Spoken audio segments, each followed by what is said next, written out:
Hello, beautiful moms and entrepreneurs. My name is Sharice Walker, and I'm your host of the Unbreakable Mompreneurs Podcast. This is a place where we come together to learn, grow, and inspire. So sit back, relax, and let's get started.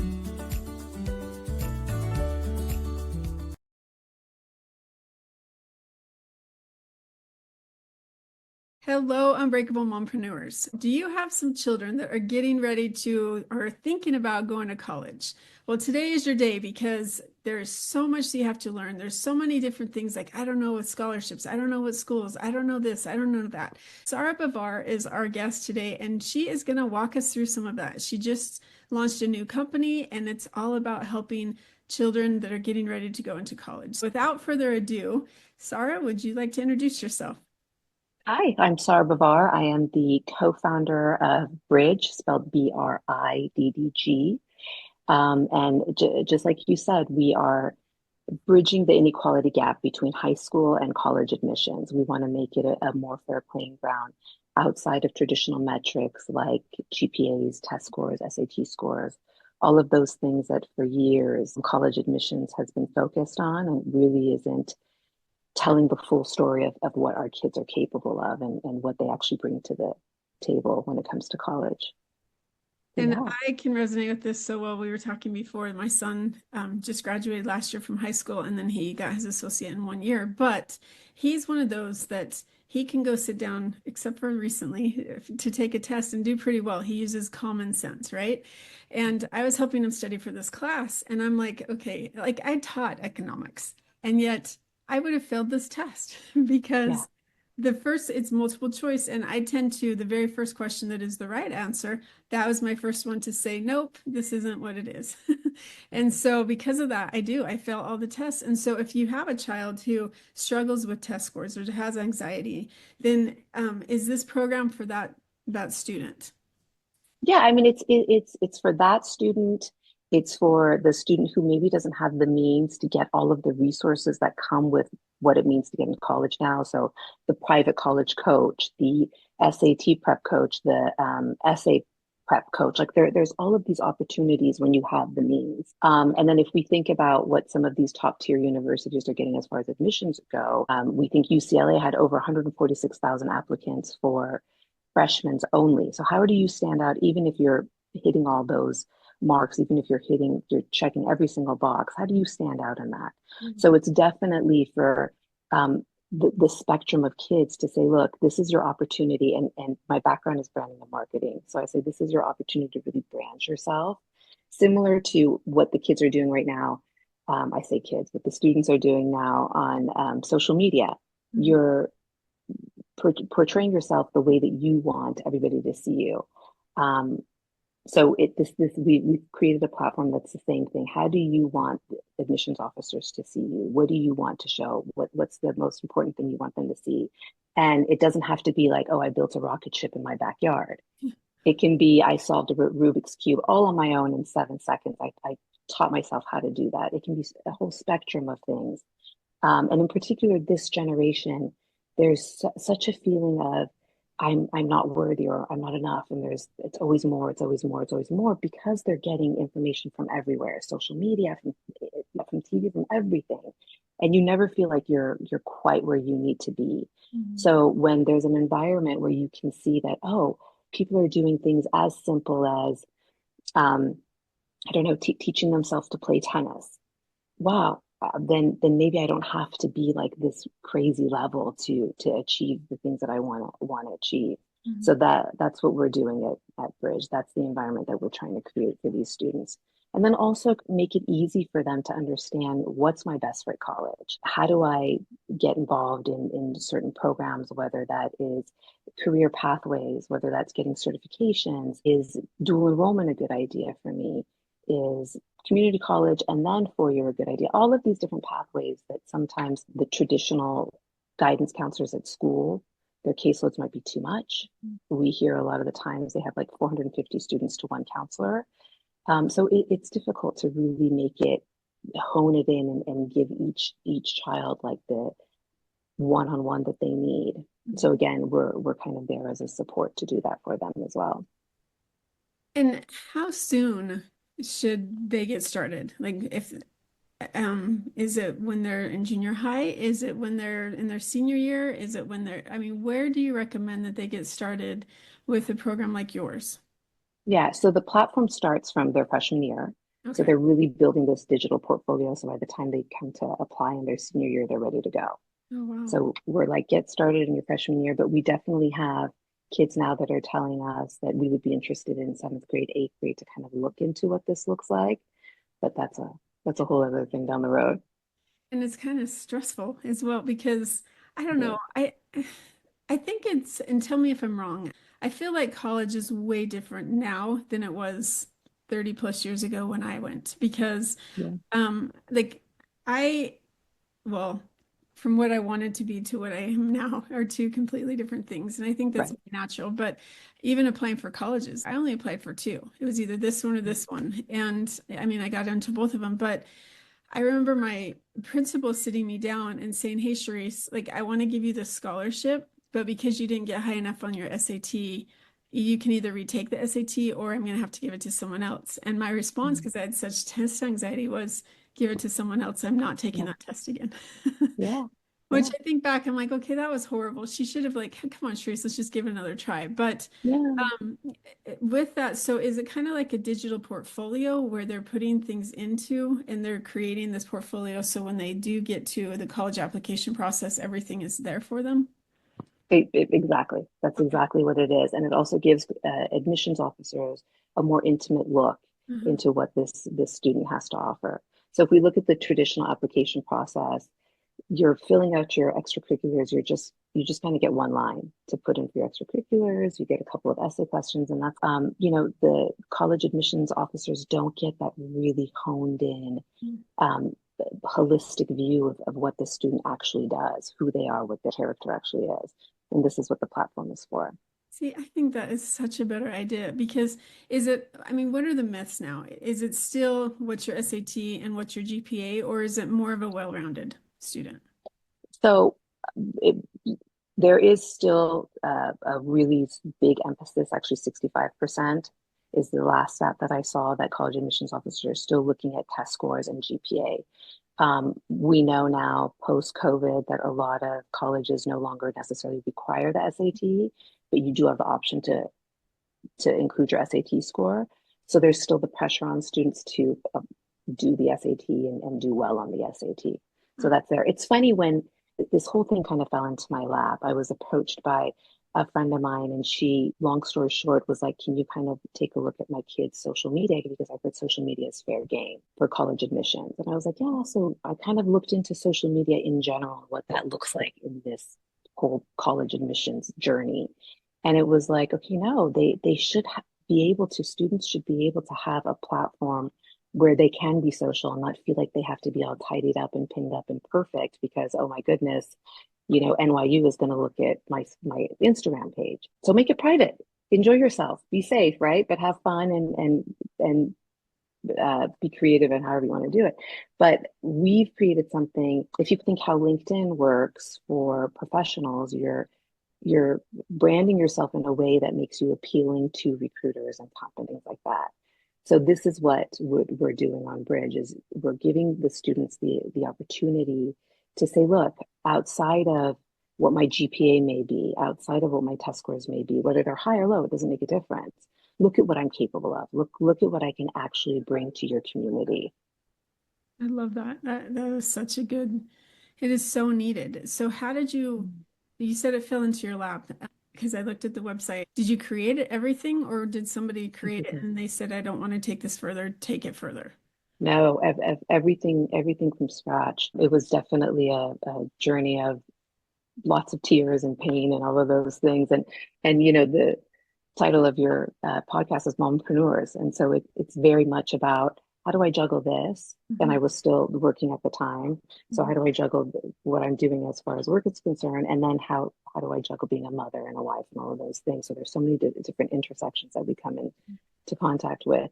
And I just started to sort of talk to people and validate this idea of, is there even a need for something like this? What is missing? Where is the gap? And Mhm. how do we fill that gap? And so we're coming up to about 2 years now. We just finished platform in October of last year.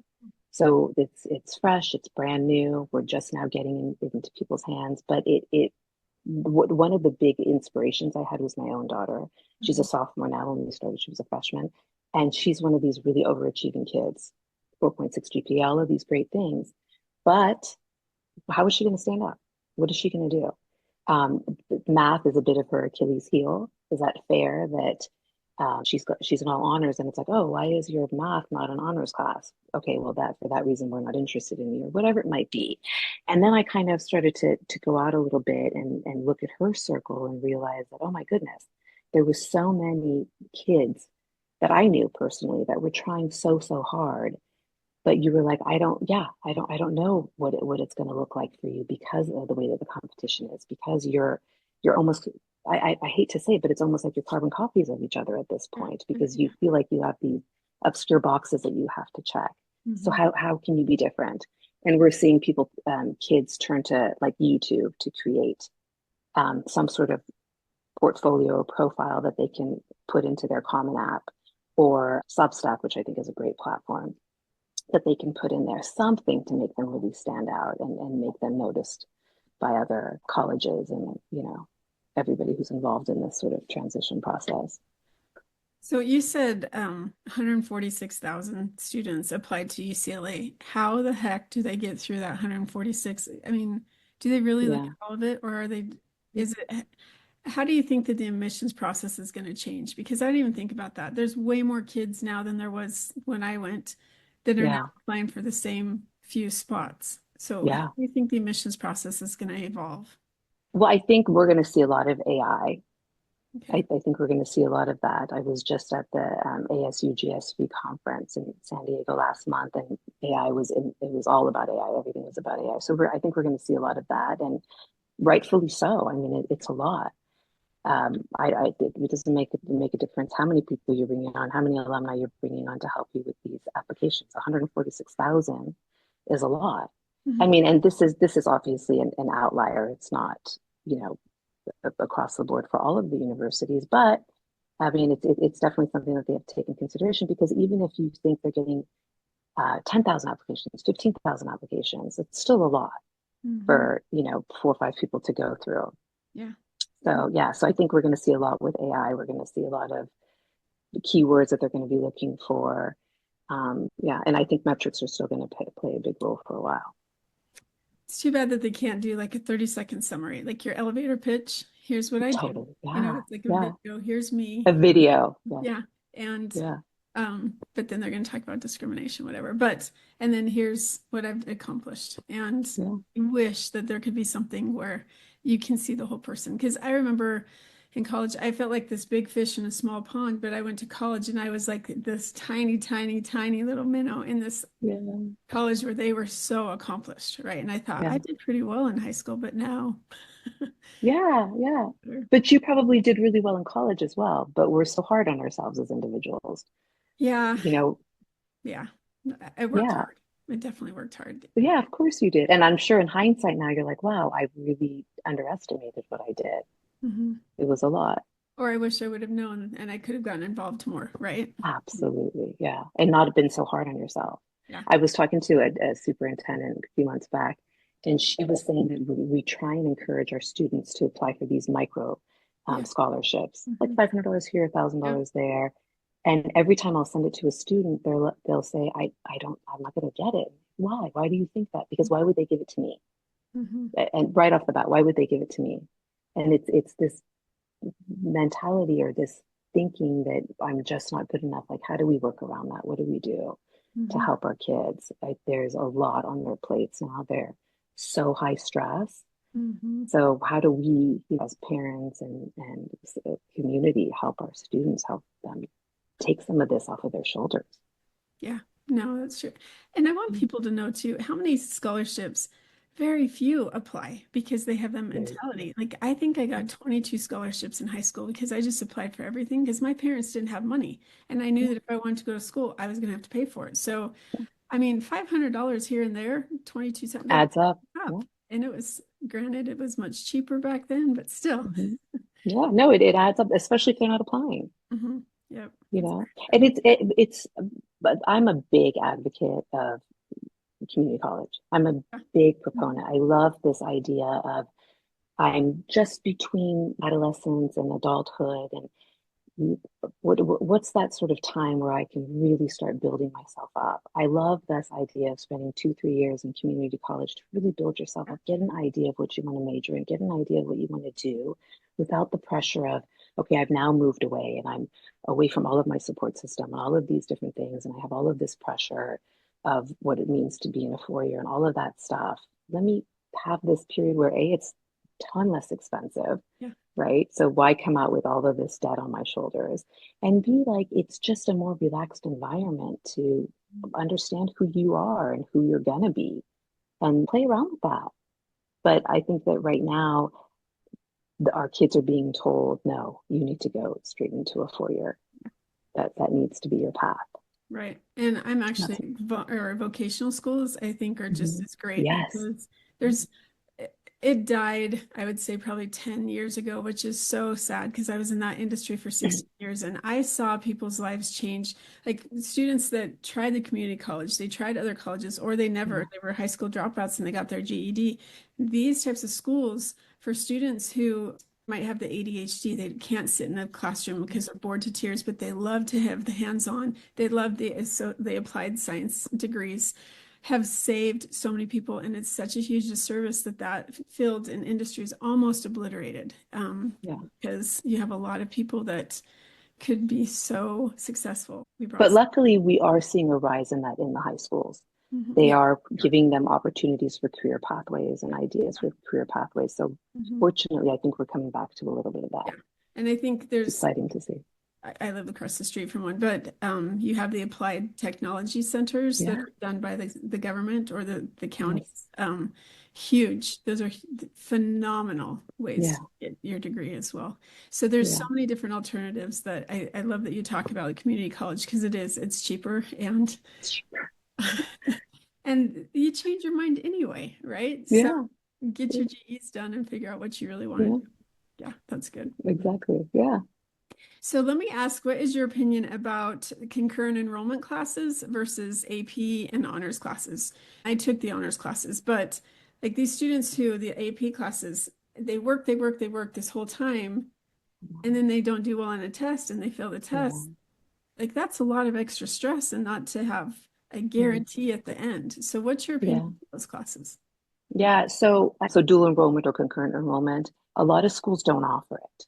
Okay. So my daughter's school is a great example. If they have it on the roster and it's required, she doesn't have the opportunity to take it at a community college instead, unfortunately.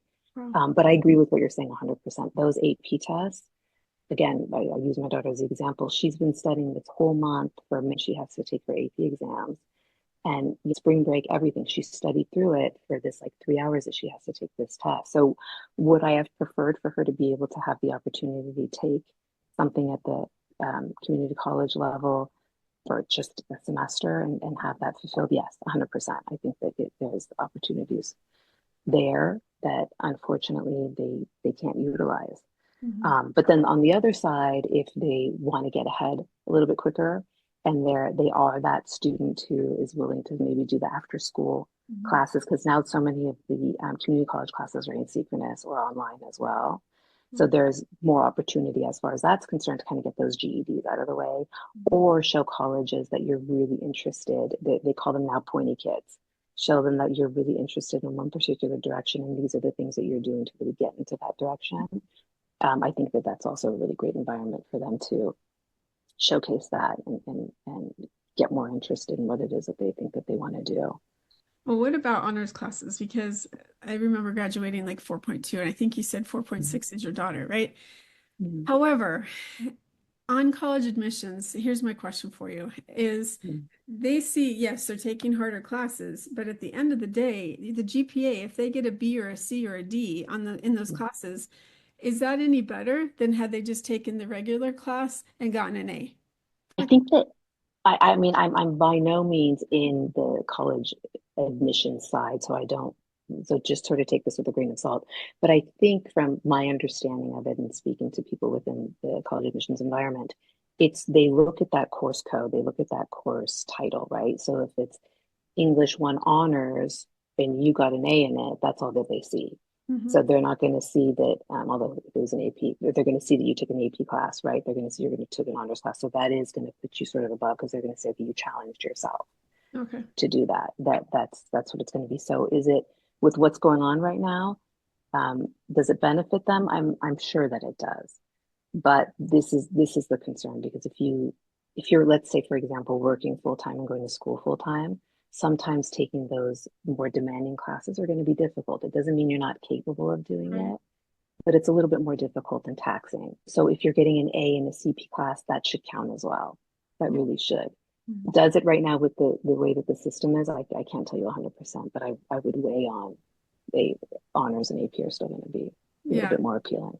Because I graduated in California and now we live in Utah, and it is different, where everything's different. If you want to participate in a whole bunch of extracurricular activities, it's really much more difficult for time if you don't have it. And then you might get a lower grade, where if you just took a class that's not very difficult and challenging to you, but you get your GPA is higher, because they don't have, it's a 4.0 scale period. So it's 4, 3, 2, 1. There's no honors, you get extra credit. And so I don't know. It's so interesting how different states run and what happens. We're going to switch gears for a second. What are you doing to get the word out on your business? So a lot of it has been because, like I said, we launched it in October. So a lot of it has been word of mouth. I've been very fortunate to have an amazing network that's been really supportive of me.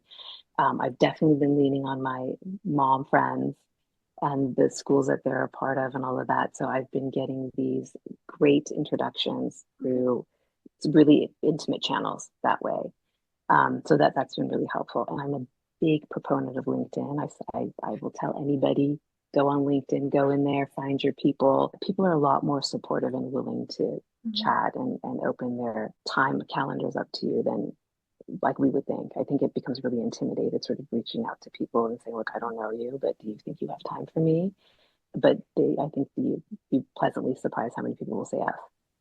Well, I think what you're doing is phenomenal. So I'm going to ask you one last question, because I know our time is short. If you are sitting on a park bench and a 9-month pregnant woman comes up to you and sits down and you start having a conversation, what is one piece of advice you would give that new mom? And it doesn't have to be just as a new mom, but just the gamut. Yeah. So I got surprisingly emotional from the question. I would say only go with your gut. Only go with your instinct. Do not listen to anybody. Cut the sound up, but just only you. Nobody does it right. So if you go with your instinct, that's the best you can do. But yeah, don't listen to anybody. I wish I had taken that advice when I was pregnant with my daughter. I really do. I 100% agree, because you're the person, you are made for. You're the one that knows. Yeah, that little baby. You're the mom. So I love that. And don't give in, even if it is your mom or your grandma or your sister. You know what's right for you. And if they judge you for that, that's up to them. So I love it. Just a kind thank you for that. I appreciate it. And then you do your thing. You do what feels right in here, because there's such a strong bond. There's such a strong connection. I really believe that that's real. And if we just as moms listen to that and just cut the noise out, I think that that's the best way we can raise our kids. Well, thank you so much for being on. Yeah, thank you for having me. This was really fun. Yes, absolutely. I could talk about this for a long time. So. Unbreakable Moms, I love the advice that Sara gave, is really, truly make sure that you know what you want to do and listen to your gut and really get the help that you need. The one question I did not ask is, how do they find you if our listeners wanted to find out more about your company or what they could help you with? Yeah, they can go to www.briddg, spelled BRIDDG.com. Okay. Or they can find us on LinkedIn. Yeah. Okay. I think what you're doing is so needed. So I hope that people listen and they use it and they spread it, the word of mouth. So thank you. And go out and make it a great day. And like I said, if you need help with getting your students ready for college, then reach out to Sara and go out and make it a great day. Bye. Beautiful moms, remember, you are unbreakable. Keep illuminating the world with your strength, pursuing your dreams, and reveling in the splendor of motherhood. This is Sharice Walker, bidding you farewell for now. Stay tuned for more empowering conversations on the next episode of the Unbreakable Mompreneurs Podcast. Until then, keep shining bright. Signing off with love, Cherise Walker.